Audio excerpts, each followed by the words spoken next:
Purport by His Divine Grace A.C. Bhaktivedanta Swami Srila Prabhupada की जय। देखिए समझते हैं, बड़ा लंबा परपोर्ट है प्रभुपाद जी का, चलेंगे आराम आराम। जैसा कि पहले कहा जा चुका है, विषयों में आसक्त व्यक्ति के लिए परम सत्य के स्वरूप को समझ पाना अत्यंत कठिन। सामान्यतया जो लोग देहात्म बुद्धि में आसक्त होते हैं वे भौतिकतावादी में इतने लीन रहते हैं कि उनके लिए यह समझ पाना असंभव सा है कि परमात्मा व्यक्ति भी हो सकता है। ये बड़ा है। भगवान इट नहीं है, भगवान ही। इंग्लिश समझ में आती? He is a person, he not it.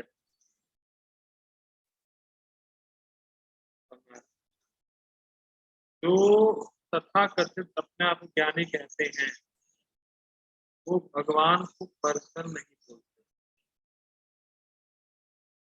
Something is there, something is there and it is very effulgent, it not he. जो भौतिकतावादी में पूरी तरह लीन है, ये बड़ा अच्छा परपोर्ट है प्रभुपाद जी। और जो देहात बुद्धि में आसक्त है उसके लिए समझ पाना अत्यंत असंभव सा है कि भगवान एक पर्सन भी हो सकते हैं। क्योंकि अगर आपसे कहा जाए, लेट्स से फॉर एग्जांपल, प्रभु जी हरे कृष्ण, हरे कृष्ण। प्रभु जी मान लीजिए मैं आपसे कहूँ कि आपको मैं एक घर दे रहा हूँ प्रभु जी, और जो उसका मालिक है वो है ही नहीं, तो आप सोचेंगे अरे यार बड़ा अच्छा है, कोई मुझे रोकने टोकने वाला नहीं है, खूब भोग करूंगा मैं। प्रभु जी ऐसा होगा? हाँ प्रभु जी। और मैं कहूँ देखो भैया एक आदमी है जो बराबर देखता रहेगा तुम्हें, तो आप वो नहीं कर पाएंगे जो आप करना चाहते हैं। एम आई राइट प्रभु जी? यस प्रभु जी। बस जो भौतिकता में लीन है वो कहता भगवान है ही नहीं, और भगवान नहीं है इसीलिए खूब भोग करते हैं, खूब एक्सप्लॉइट करो भगवान की प्रॉपर्टी। इसीलिए वो समझ नहीं पाते कि भगवान व्यक्ति भी हो सकते हैं। इट कभी प्रेम नहीं कर सकता, लेकिन ही पर्सन प्रेम कर सकता है। और कृष्ण सबसे व्यक्तिगत प्रेम करते हैं। ये बहुत ही इंटरेस्टिंग है, कृष्ण सबसे व्यक्तिगत प्रेम करते हैं। जैसे फॉर एग्जाम्पल कोई लड़का लड़की प्रेम करते हैं आपस में, तो इंटेलेक्चुअली नहीं कि हाँ वो लड़की मैं उससे प्रेम करता, ये वो स्वाभाविक ही प्रेम होता है। बात समझ में आ रही है? वो इंटेलेक्चुअली सोचता नहीं कि मैं इसे प्रेम करता हूँ, वो प्रेम होता ही है। उसको उसी तरह से रेसिप्रोकेशन मिलता है और लड़का लड़का उसको देता है रेसिप्रोकेशन। तो स्वाभाविक ही है, वो सोचता नहीं है। वो ऐसे नहीं सोचता कि ये लड़की मैंने इमेजिन करी है और मैं इसको प्रेम कर रहा हूँ। वो प्रेम रहता ही है। तो वैसे ही भगवान हर किसी से इंडिविजुअली व्यक्तिगत रूप से प्रेम करते हैं। इसको समझ जाएंगे ना हिल जाएंगे। जितना प्रेम भगवान मुझसे करते हैं उतना ही प्रभु जी से करते हैं, उतना ही सबसे करते हैं। और भगवान का प्रेम है वो अनंत है, हम उसको समझ नहीं सकते। भगवान के लिए सब इम्पोर्टेंट है, एक एक जीवात्मा इम्पोर्टेंट है, भगवान एक एक व्यक्ति इम्पोर्टेंट। हाँ सही है। तो लेकिन जो भौतिकतावादी मिली ने उस बात को नहीं समझ पाए कि भगवान सबसे प्रेम करते हैं।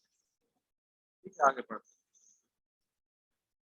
ऐसे भौतिकतावादी व्यक्ति इसकी कल्पना तक नहीं कर पाते कि ऐसा भी दिव्य शरीर है जो नित्य तथा सच्चिदानंद में है। जैसा मैं हूं वैसे ही सब है, वैसे भगवान भी है। ये धारणा। भाई जैसा मैं हूं, मैं आसपास देख रहा हूँ सब लोग वैसे ही हैं, तो भगवान भी वैसे होंगे। ये है डॉक्टर फ्रॉग फिलोसफी। पता नहीं कितने लोग जानते हैं। मेढक में एक कुआं था। ओ सॉरी ठीक वो मैंने उल्टा बोल दिया। कुएं में एक मेढक था। हरे कृष्णा, स्लिप ऑफ टंग। कुएं में एक मेढक था। तो वहां से दूसरा मेढक आया जो अटलांटिक ओशियन से आया। तो जो कुएं में था मेढक, उसने पूछा कि तुम कहाँ रहते थे। तो उसने कहा अरे बहुत बड़ा पानी का जलाशय था, बहुत बड़ा। अब जो डॉक्टर फ्रॉग है, जो मेढक कुएं में था, वो कंपेयर कर रहा है।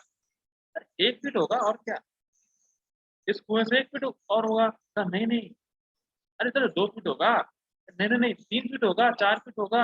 अब आप बताइए, कभी भी आप कुएं की तुलना सागर से कर सकते हैं? कभी नहीं कर सकते। और वो सोचा 4 फीट 5 फीट ऊपर उठता गया और फिर वो हट गया मीटर। तो वैसे ही होता है। भौतिकतावादी व्यक्ति समझ ही नहीं पाता कि भगवान की ऐसा भी एक शरीर हो सकता है जो इस मटेरियल बॉडी से अलग हो और पूरी तरीके से स्पिरिचुअल। ठीक। तो डॉक्टर फ्रॉग है। आगे बढ़ो।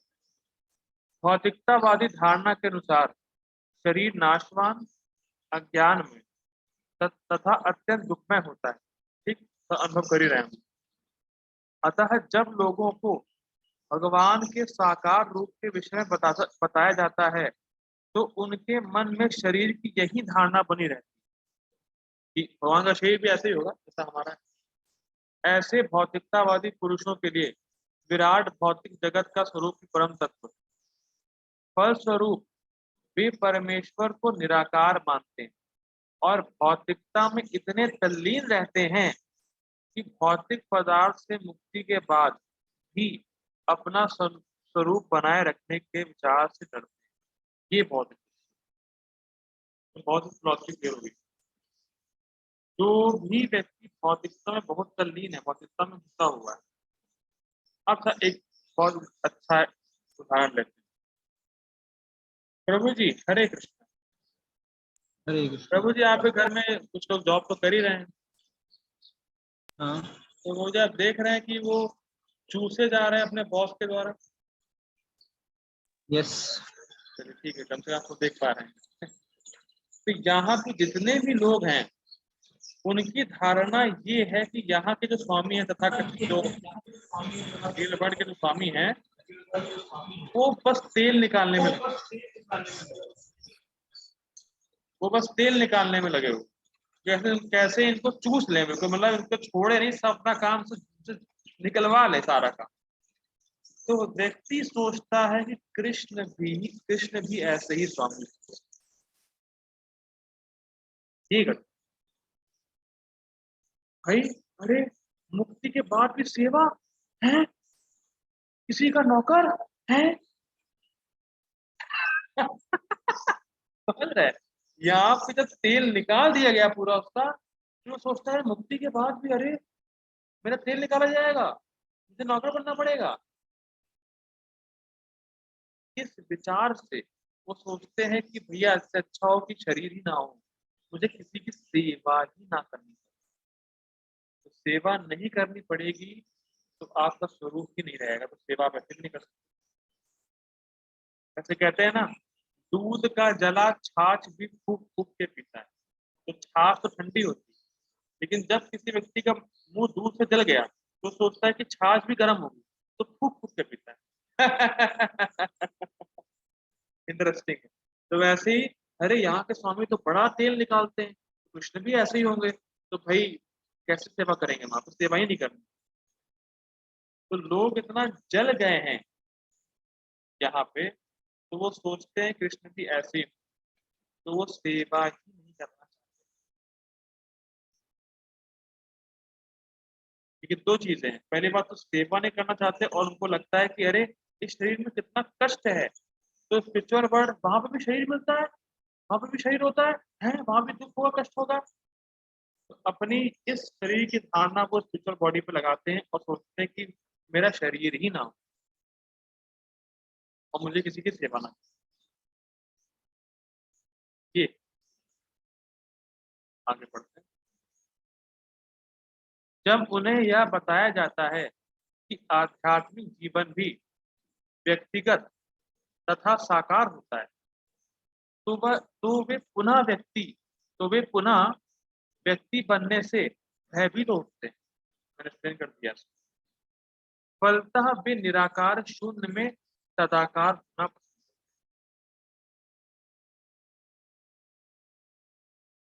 ठीक। लेकिन निराकार में तो ठीक है, निराकार तो हम समझते हैं, ब्रह्म ज्योति होती है, वहां पे मिल जाते हैं जाके, वो तो एक समझते हैं। शून्य में तदाकार होना पसंद करते हैं, शून्य मतलब क्या है? देखिए, बुद्ध फिलॉसफी जो है वो कहती है भैया सब कुछ शून्य है। जब जब ये शरीर टूटा या ये मटका फटेगा, शरीर रूपी मटका फटेगा, सब शून्य हो जाएगा, जीरो हो जाएगा, तो आप जीरो में मिल जाएंगे। तो अब क्वेश्चन ये है, जीरो में मिलने वाला कौन है? भाई जब जीरो है तो फिर है कौन जो जीरो बन गया? भाई कोई तो होगा तो जीरो बना, तो फिर जीरो कहाँ रहा? सब उसको कैच कर पा रहे हैं लॉजिक को? भाई आप कह रहे हो जब ये फटेगा जीरो में एक हो जाएंगे और जीरो में मिल जाएंगे, तो भाई मिलने वाला कौन है? जब सब जीरो ही है तो मिलने वाला कौन है? जो क्वेश्चन नहीं दे पाते वो लोग। अच्छा, अब वो कहते हैं यही आत्म साक्षात्कार है। तो भाई साक्षात्कार हुआ किसे जब जब सब कुछ जीरो ही था? भाई फॉर एग्जाम्पल मैं एक क्लास दे रहा हूँ, तो आप लोग हैं ना, आप लोग हैं जो सुन रहे हैं और कुछ अनुभव कर रहे हैं। जब आप लोग जीरो हैं तो अनुभव कौन कर रहा है? तो साक्षात्कार हुआ किसको? आत्मा। सेल्फ रियलाइजेशन, तो रियलाइजेशन करने वाला होना चाहिए ना कोई व्यक्ति। जब सभी जीरो है तो हुआ किसको रियलाइजेशन? ये तो ये जो है गड़बड़ फिलॉसफी में, ये जो है फ्लॉ है। ठीक है, तो इसीलिए सब फिलॉसफी जो है अच्छी नहीं, सही नहीं। आगे बढ़ते सामान्यतया वे जीवों की तुलना, वे मतलब जो जो निराकार और जो शून्यवादी होते हैं, वे जीवों की तुलना समुद्र के बुलबुलों से करते हैं, जो टूटने पर समुद्र में ही लीन हो जाते हैं। टूटा सब खत्म, बुलबुल है ही नहीं। ये सब तो वही है। पृथक व्यक्तित्व से रहित आध्यात्मिक जीवन की यह चरम स्थिति है। यह जीवन की भयावह अवस्था है जो आध्यात्मिक जीवन के पूर्ण ज्ञान से रहित है। वो लोग ऐसा बोलते हैं कि पृथक व्यक्तित्व ना होना, इंडिविजुअलिटी ना होना, यही तो स्पिरिचुअल लाइफ की चरम सिद्धि है। मतलब आप लोगों का अस्तित्व खत्म हो जाना, ये टॉप मोस्ट।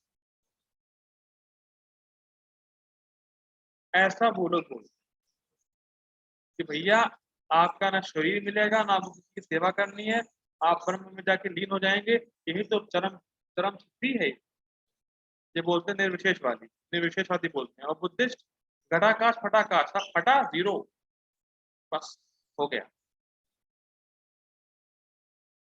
लेकिन प्रभुपाद जी क्या कह रहे हैं? यह जीवन की भयावह अवस्था, ये बहुत ही डेंजरस चीज है। अब अच्छा क्यों भयावह है, ये बहुत इंटरेस्टिंग। अच्छा, बुद्धिस्ट फिलोसफी लें तो हम लोग पढ़ते हैं कि जीव को कभी भी आप नाश नहीं कर सकते, अविनाशी तद विद्धि, जीव कभी भी नाशवान नहीं। तो उनकी फिलोसफी तो आप हटाई दीजिए, हटाइए। बुद्धिस्ट फिलोसफी वो ऐसे ही, वो तो टाइम सर्कमस्टेंशियल थी, वो तो मैंने बताया था पहले भी, हटा दी। अब निर्विशेषवादी की बात, तो प्रभुपाद जी कह रहे हैं जीवन की भयावह अवस्था है। तो भयावह अवस्था क्यों है? देखिए बहुत समझिएगा ध्यान। जीव जो है वो कृष्ण की सेवा करके ही संतुष्ट हो सकता है।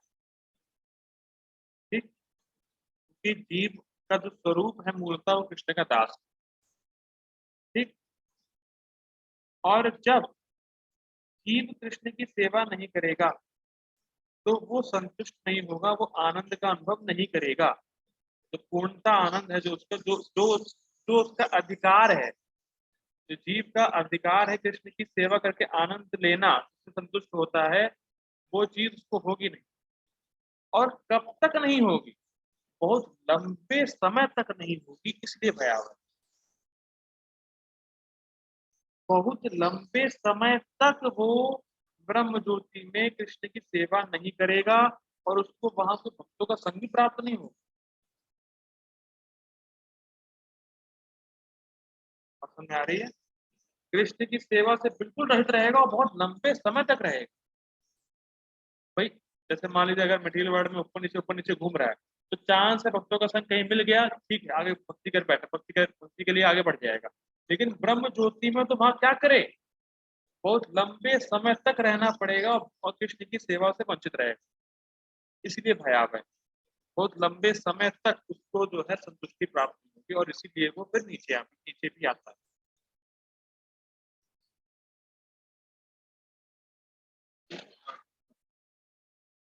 अभी होता ही क्यों है? यह जीवन की भयावह अवस्था है जो आध्यात्मिक जीवन के पूर्ण ज्ञान से रहित। ये बस दिक्कत। Incomplete knowledge is very dangerous. अधूरा ज्ञान बड़ा हानिकारक होता है, सुना होगा। तो आध्यात्मिक जीवन का पूर्ण ज्ञान है ही नहीं। तो पूर्ण ज्ञान क्या है? पूर्ण ज्ञान ये है कि मैं जीव हूँ और कृष्ण मेरे स्वामी हैं, मैं कृष्ण का अंश हूँ और मेरा एकमात्र कर्तव्य कृष्ण की सेवा करना है। ये पूरा पूर्ण ज्ञान, और इससे वो रहित रहे। ये दिक्कत। ठीक, एक कैटेगरी के ये लोग हो गए। अब आगे बढ़ते हैं। इसके अतिरिक्त ऐसे बहुत से मनुष्य हैं जो आध्यात्मिक जीवन को तनिक भी नहीं समझ पाते। क्यों? अनेक वादों तथा दार्शनिक चिंतन की विविध विसंगतियों से परेशान होकर वे ऊब उठते हैं या क्रुद्ध हो जाते हैं और मूर्खतावश यह निष्कर्ष निकालते हैं कि परम करण जैसा कुछ नहीं। अच्छा, कितने लोगों को आप ये जानते होंगे, जो अनुभव किया होगा, जब भी आप उनको स्पिरिचुअलिटी के बारे में बताओ, अरे बहुत कुछ पढ़ा है, ये सब फर्जी है, बहुत लोग इधर उधर बोलते, सब ढोंगी है, बाबा आजकल के ऐसा है, फलाना धमाका, सब ऐसे ही है। आजकल कहाँ कोई ढंग का मिलता है? सब ढोंगी बैठे हैं, इनके पास जाओगे तो मैं लूट लेंगे, फलाना है, धमाका है। कितने लोगों को आप जानते हैं?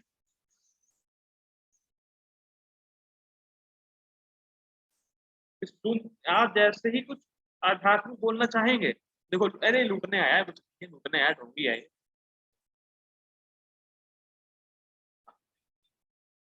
तो लोग आप ऐसा मिले हैं, देखे हैं, कभी अनुभव किया हो ऐसे लोगों के साथ? अरे भाई बाबा लोग तो आजकल सब ढोंगी हैं, बाबा सब लूटने के लिए बैठे हैं, बताओ कुछ नहीं। बताइए।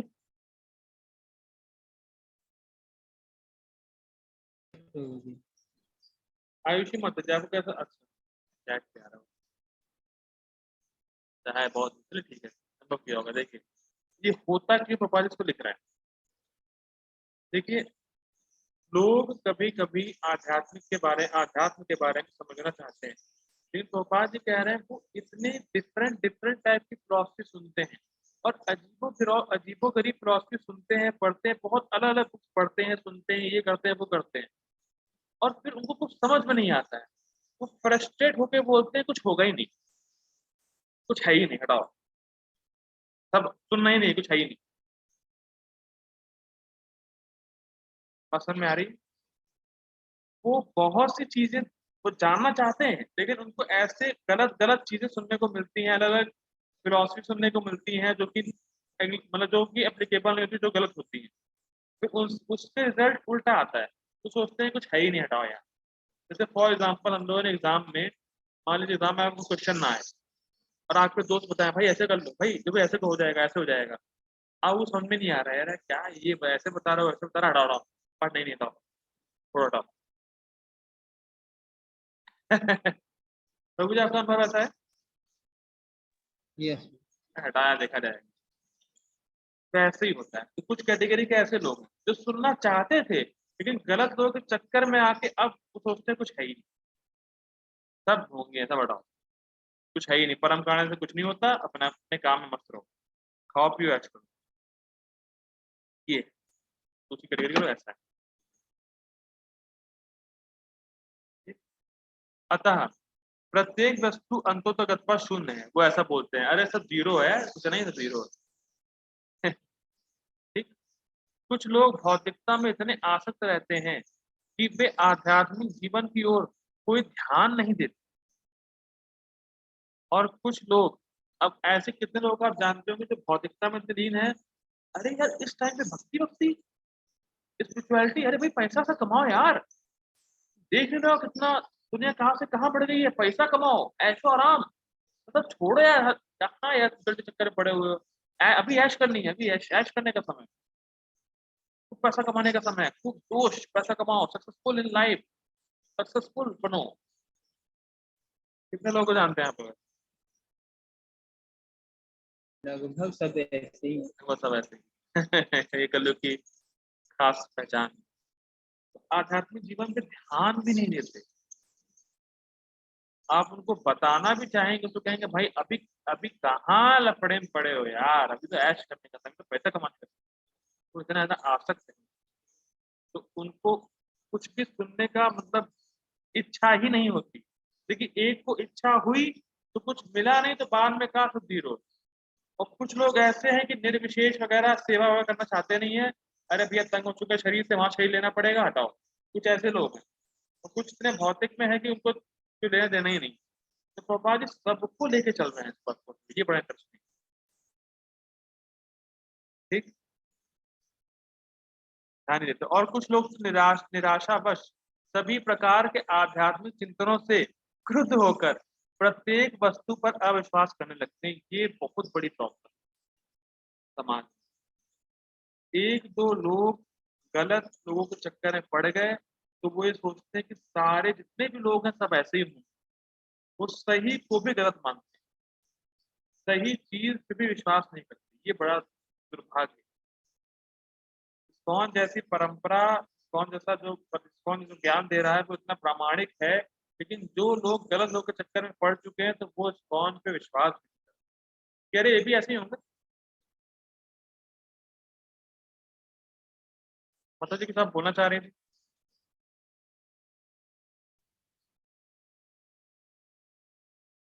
ये तो प्रैक्टिकल दिखता है। और प्रभुपाद जी कहते हैं, इस संबंध में देते हैं एग्जाम्पल कि भाई मान लो आपके पास एक कुछ सिक्का नकली आ गया, तब ये थोड़ी ना है कि सारे सिक्के नकली हैं।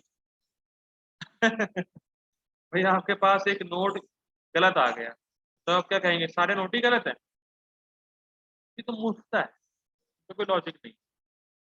तो वैसे ही लेकिन कुछ लोग इधर उधर घूमने के बाद, गलत लोगों का संग, गलत लोगों की फिलॉसफी सुनने के बाद तो सही फिलॉसफी को पकड़ नहीं पाते, विश्वास नहीं करते। ठीक? इस अंतिम कोटि के लोग जो फ्रस्ट्रेट हो चुके हैं अलग अलग चीजों को सुनने के बाद, ऐसे ऐसे कोटि के लोग, इस अंतिम कोटि के लोग किसी न किसी मादक वस्तु का सहारा लेते हैं और उनके मति भ्रम को कभी कभी आध्यात्मिक दृष्टि मान लिया जाता है। ये हिप्पियों के बारे में प्रभुपाद जी बोल रहे हैं कि हिप्पी लोग जो होते हैं वो ऐसा करते थे कि भाई कुछ इंटॉक्सिकेशन ले लिया और जब उसको कुछ दिखेगा उस नशे में तो कहते थे हमें तो रियलाइजेशन हो रहा है। प्रभुपाद जी उसको बता रहे हैं कभी कभी हिप्पी लोग ड्रग्स ले लिए, इंटॉक्सिकेशन ले लिए, और जब उनको उस इंटॉक्सिकेशन में कुछ दिखा तो मानते थे कि स्पिरिचुअल रियलाइजेशन हो गया है। प्रभुपाद जी कह रहे हैं ऐसा कुछ नहीं होता है। ठीक। मनुष्य को भौतिक जगत के प्रति आसक्ति की तीन अवस्थाओं से छुटकारा पाना होता है। हाँ ये बहुत इंटरेस्टिंग। अब सही ज्ञान को कौन पकड़ लेगा उसके बारे में गोपाल जी बोल, बहुत इंटरेस्टिंग। मनुष्य को भौतिक जगत के प्रति आसक्ति की तीन अवस्थाओं से छुटकारा पाना होता है। तीन अवस्था क्या है? ये है आध्यात्मिक जीवन की अपेक्षा कि अरे यार वहां भी सेवा करनी पड़ेगी, अरे वहां भी ऐसा होगा वैसा होगा तो यहाँ हो रहा है, ये चीज छोड़नी पड़ेगी। आध्यात्मिक साकार रूप का भय, अरे भाई वहां भी शरीर जो मिलेगा वो भी भौतिक ही होगा, अरे भैया कैसे होगा। तथा जीवन की हताशा से उत्पन्न शून्यवाद की कल्पना। अरे भैया इतने लोग सब कुछ बोलते हैं, कुछ है ही नहीं यार, जीरो है। तो ये तीन चीज से छूटना पड़ेगा और आजकल यही तीन चीज चल रही है।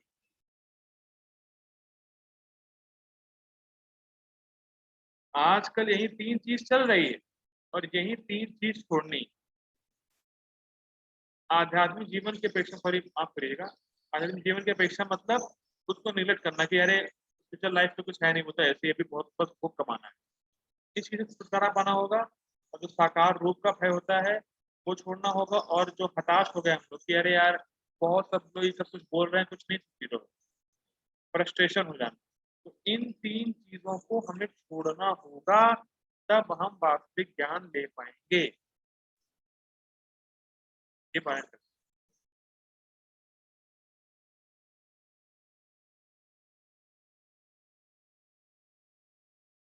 जीवन की इन तीनों अवस्थाओं से छुटकारा पाने, ये देखिए छुटकारा पाना होगा, हो गया। अब छुटकारा पाएंगे कैसे, गोपाल जी बता रहे हैं। ये बड़ा इंटरेस्टिंग, बहुत छपर पड़। जीवन की इन तीनों अवस्थाओं से छुटकारा पाने के लिए प्रामाणिक गुरु के निर्देशन में भगवान की शरण ग्रहण करना और भक्तिमय जीवन के नियम तथा विधि विधानों का पालन करना आवश्यक है। जैसे कभी कभी हमें कोई बीमारी हो जाती है बहुत लंबे समय, तो हम सोचते हैं हम लोग कभी ठीक ही नहीं होते यार, अब ये लाइलाज बीमारी ठीक हो ही नहीं रही है, ठीक हो ही नहीं रही है। भाई ठीक इसलिए नहीं हो रही क्योंकि आप एक अच्छे डॉक्टर के पास नहीं जाते। ऐसा नहीं बीमारी ठीक नहीं होगी, आप सही डॉक्टर के पास तो जाओ।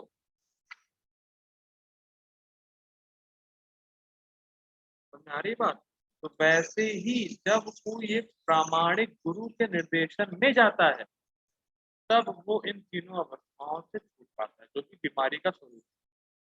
भाई आप एक अच्छे डॉक्टर के पास जाओगे तब बीमारी का हल होगा। बीमारी नहीं जा रही, नहीं जा रही मतलब बीमारी कभी जाएगी ही नहीं, ये नहीं सोचना है। कोई अच्छा डॉक्टर पकड़ो, तब बीमारी कम होगी या जाएगी। तो इसीलिए प्रामाणिक गुरु बहुत ज्यादा इंपॉर्टेंट है। और प्रामाणिक गुरु क्यों इंपॉर्टेंट है, अभी हम लोग देखेंगे आगे। फिलहाल ये समझना है कि जो तीन अवस्था हम लोग चर्चा करी है उस उससे छूटने के लिए, क्योंकि देखिए ये तीन जो अवस्था हम लोग ने सुनी, ये बिना प्रामाणिक गुरु के भी आ सकती है, ये आ ही जाती है। लेकिन प्रामाणिक गुरु होगा तब ये तीन चीजें छूट पाएंगे, वरना कोई चांस।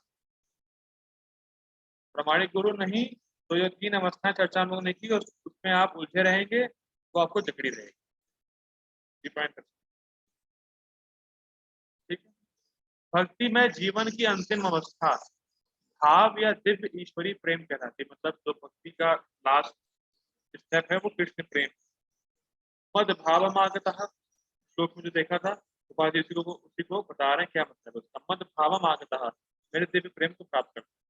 तो दिव्य प्रेम को प्राप्त तब करेगा जब भक्ति करेगा। और भक्ति कब करेगा, जब प्रामाणिक गुरु के निर्देश में आएगा। ये नहीं। और आप सब लोग, हम सब लोग प्रामाणिक गुरु के अंतर में हैं, ये मान लेना है। इसके लिए बहुत धन्यवाद देना है। इस समय हम लोग प्रामाणिक गुरु के निर्देशन में ही हैं, प्रभुपाद जी के निर्देशन में ही, प्रभुपाद जी के शिष्यों के निर्देशन में। ये बहुत बड़ा सौभाग्य है हमारा कि हम लोग उन तीन अवस्थाओं के चक्कर में नहीं फंसे। ठीक है। भक्ति रसामृत सिंधु के अनुसार भक्ति का विज्ञान इस प्रकार है।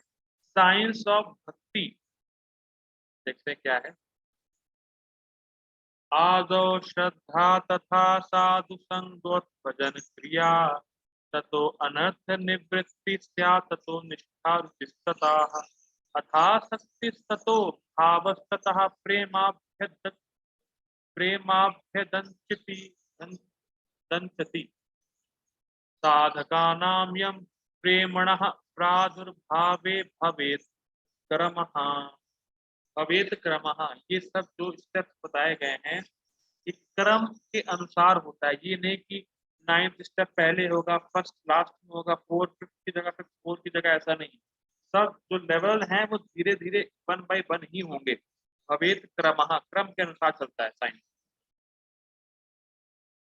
प्रारंभ में आत्म साक्षात्कार की सामान्य इच्छा होनी चाहिए, इसको कहते हैं श्रद्धा, मतलब सुनना चाहता है कुछ भगवान के बारे में या स्पिरिचुअलिटी के बारे में।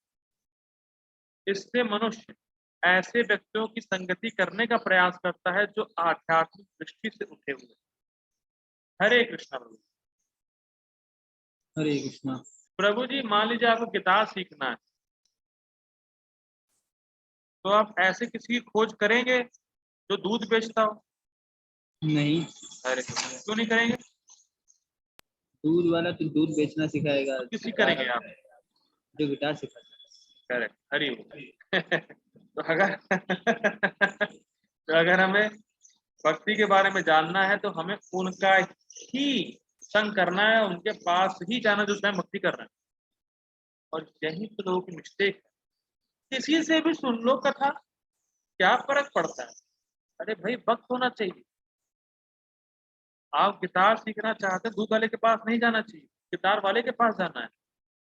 अगर आपको भक्ति करें तो भक्तों के पास जाना है भाई, जो प्रामाणिक है। ठीक है, वो अलग विषय है। ठीक है। अगली अवस्था में गुरु से दीक्षित होकर नव दीक्षित भक्त उसके आदेशानुसार भक्ति योग प्रारंभ करते हैं। देखिए बड़ा इंटरेस्टिंग है। इस पे क्या सीख रहे हैं कि जिस स्तर पर आप हैं, आपने वो काम किया तो आप नेक्स्ट स्टेप पे गए। भाई आपको सुनने की इच्छा थी पहला, तो आपने भक्तों का संग किया, भक्तों का संग किया, तो अब दीक्षित होने के लिए आप तैयार हो। या भक्तों का संग करते ही आपने माला करना शुरू कर दिया, धीरे धीरे कुछ पढ़ना शुरू कर दिया, कुछ सुनना शुरू कर दिया, और हम सबके साथ ऐसा होता है और हो रहा है। तो ये साइंस है, इस भक्ति एक साइंस है। इसका मतलब ये नहीं कि कृष्ण प्रेम प्रभु जी को मिलेगा, मुझे नहीं मिलेगा, आयुषी माता जी को नहीं मिलेगा, स्नेहा माता जी को नहीं मिलेगा। ये साइंस है, आप उसके हिसाब से चलेंगे, आप सबको रिजल्ट मिलने वाला। ये साइंस है, साइंस, ये कोई सेंटिमेंट नहीं है, ये साइंस है। उसके अकॉर्डिंग चलेंगे, रिजल्ट सबको ही मिलेगा। कोई एक व्यक्ति का अधिकार नहीं है, सबका ही अधिकार है, बस उस साइंस को सही से फॉलो करना है बस। ठीक है। इस प्रकार सदगुरु के निर्देश में भक्ति करते हुए वह समस्त समस्त भौतिक आसक्ति से मुक्त हो जाता है, उसके आत्म साक्षात्कार में स्थिरता आती है। और वह, ये बहुत इंटरेस्टिंग है, मैं हाईलाइट नहीं किया, वह श्री भगवान कृष्ण के विषय में श्रवण करने के लिए रुचि विकसित करता है।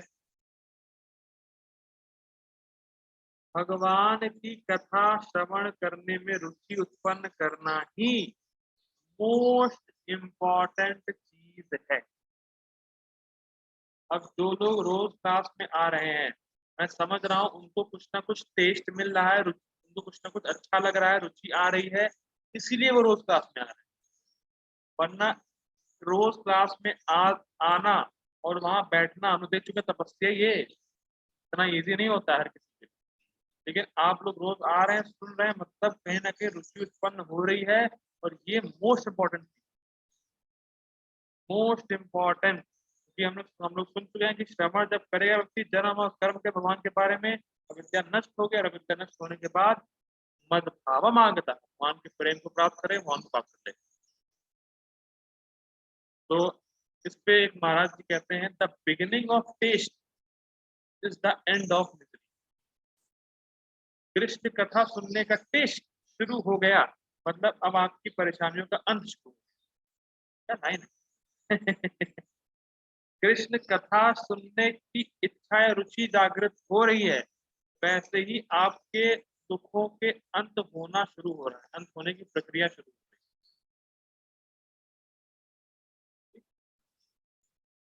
है। इस रुचि से आगे चलकर कृष्ण भावना अमृत में आसक्ति उत्पन्न होती है।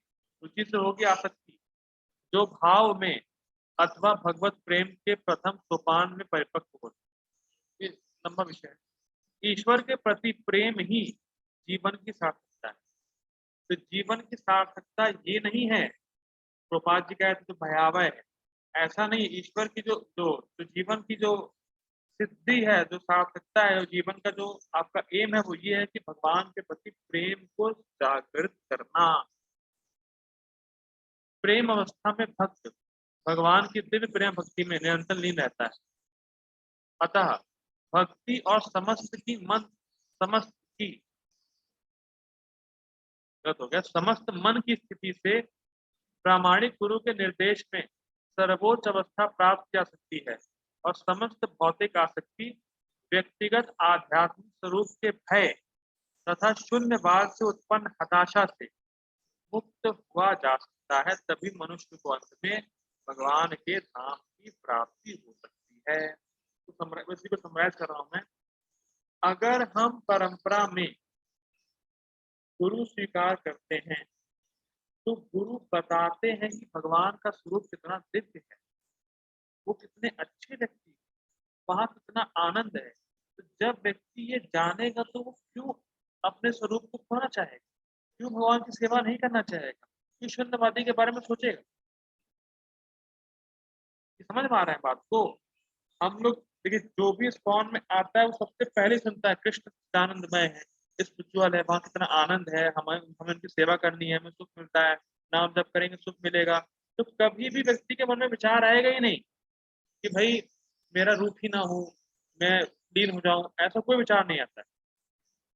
और मुझे आशा है कि आप लोगों के मन में भी ये सब विचार नहीं आते होंगे। ठीक है। तो स्टार्टिंग से ही जब परंपरा में ज्ञान ले रहा है तो वो गुरु बता रहा है कि भगवान का स्वरूप कितना दिव्य है, भगवान कितने कृपालु, भगवान के दिव्य गुण क्या हैं, और आप जब उनकी सेवा करेंगे तो आपको सुख का अनुभव होगा, आनंद होगा, और यही आपका, इसी से आप संतुष्ट होंगे कृष्ण की सेवा करने से। तो ये सब सुन के उसकी श्रद्धा दृढ़ होती है, तब वो इन सब चीजों से बच पाता है। और फिर धीरे धीरे सुनते सुनते अविद्या नष्ट हो जाएगी और वो अंत में भगवान के पास हमेशा हमेशा के लिए पहुंच जाए, भगवान को साक्षात देखेगा। तो ये रुकते हैं। जगत गुरु श्रील प्रभुपाद की जय। हरे कृष्ण। कोई प्रश्न तो बहुत